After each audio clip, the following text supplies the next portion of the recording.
Hello and welcome to Health Plus. Dear friends, we are what we eat. Don't get excited.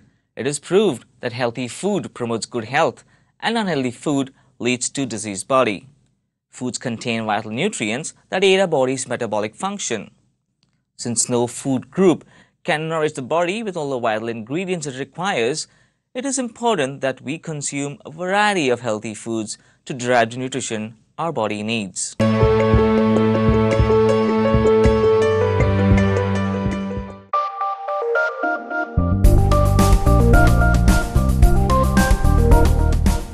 There are 5 main food groups, namely fruits, vegetables, cereals and pulses, dairy, poultry, fish and meat products.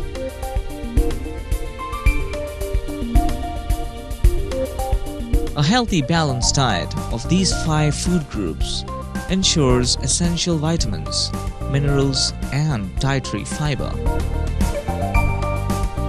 Diet and nutrition are complementary to each other. They have great impact on the lives of human beings. These play a pivotal role in the health and mortality of the people.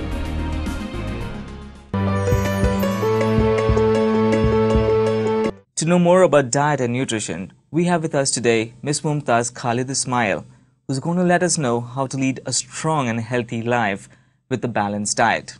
Welcome to the show, Ms. Mumtaz. What do you mean by a balanced diet? Balanced diet is a one which contains different foods in such quantities and proportions that all nutrients are met adequately. And what are some of the sources for a good balanced diet? See, balanced diet means it is a 5 food group. That's cereals and pulses, pulses and legumes, meat, milk and milk products, fats and sugars. So that's the basic 5 food groups. So cereals provide us with the carbohydrates and energy, which gives us energy. And pulses and legumes, as well as the meat and meat products and fish, egg and all these things. These comes under the protein sources. So which gives us the protein, which is a bodybuilding. And then comes is the fruits and vegetable group. Fruits and vegetable is a group which gives us the vitamins and minerals, which is a protective foods, which is considered as a protective food, which fights against the diseases. Okay. Then least is the fats and sugars, which gives us only the energy. So that basically it's the lowest part. If you have ever noticed a pyramid, like we call it as a food pyramid. That's generally seen in cereal packets and all. Nowadays it's coming in wheat flour packets and bread packets and all. It's coming because they are the most wanted food an individual should have. The more majority of the food items should contain is a cereal and cereal groups because we need more of energy. If you take about the Indian recommendation says that average it starts from 1800 to 2400 calories a day. So the majority comes up from the cereals and cereal products. So that is the lowest, the pyramid when down below is a cereal. Right? Then up above the cereal range is the pulses, then meat and meat products, milk and milk products. Then on the topmost post is the top of the pyramid is the fats and sugars. That's the most limited thing which you should have it in your diet. What is the exact diet or proportion of food for growing children? That's the age where we need a balanced and adequate diet, where we need nutrients should be met adequately because it's a growing stage. All the nutrients are required abundantly, especially proteins are required, calories and all the nutrients are required in regular amounts. And so you have to have a balanced diet. That's a basic thing which I would like to emphasize to all the parents that they should give the children a balanced diet which should include all the proteins, carbohydrates, fats, vitamins and minerals. And children below 5 years, they should not be restricted on any fats and sugars. There's no need for restricting until and unless it is required. Otherwise, generally children should not be restricted on fats. And the school going age, that's the most crucial age. The school going age, the basic thing now I have noticed that, like, I'm working for a company called MedVista Healthcare Solutions, where we work for the children for 3 to 17-year-old. That's a school age period. So I have seen that most of the children, they skip their breakfast. So that is not a good practice. Skipping the breakfast is not good, because because morning hours when they go to the school, if they skip the breakfast, they what is taught in the class, they are not able to catch up with what the teacher says, because what happens is you are going there after a 6 to 7 hour long fast. So generally your emotions are down, your blood sugar levels are down, your concentration level will be very low. So child will not be able to cope up with what the teacher says. So what I feel is, you should never allow the child to skip the breakfast. Even if they don't have time, they should have at least a cereal and milk or a fruit. Something should be given to the child.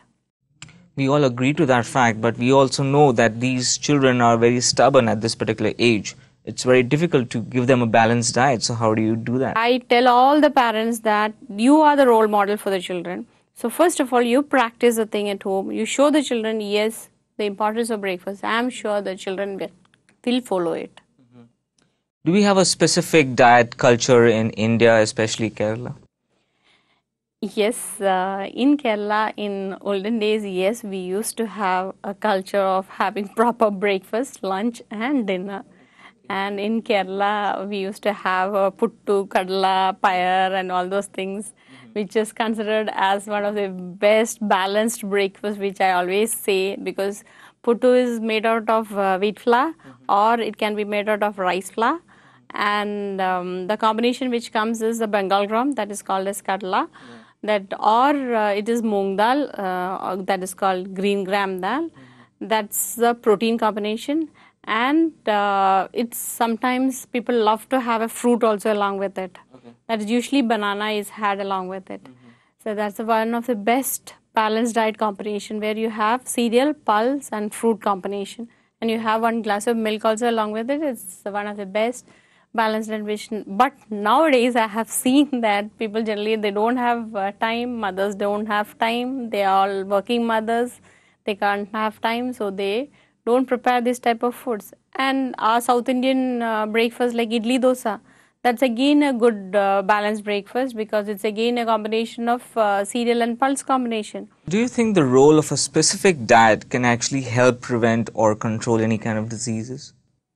Yeah, like there are a lot of diseases which can be controlled very easily through diet, especially diabetes mellitus, cholesterol, and like it helps this wear and tear of joints and all. Like it helps, the diet helps a lot in controlling these diseases. Okay, but don't you agree that only diet is not enough? You need to do some exercise as well, or just diet is enough? No, diet is not at all a remedy for any diseases. Okay. But diet will help you to control the diseases. Any specific diet for pregnant women? Pregnant women, yes, you need to have additional calories, additional proteins you need to have, calcium you need to have. Okay. So, but there are a saying that you need to eat for two. That's not needed. Okay. It's only additional, whatever it is a normal a woman consume, plus 300 calories consumption should be increased. Generally what we have is breakfast, lunch and dinner.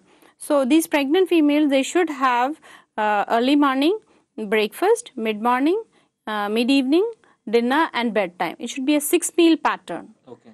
So they should not keep their stomach empty for a longer period. Okay. Because baby is also getting their nutrients from the mother. Right. Thank you very much, Ms. Mumtaz, to be on our show. Thank you.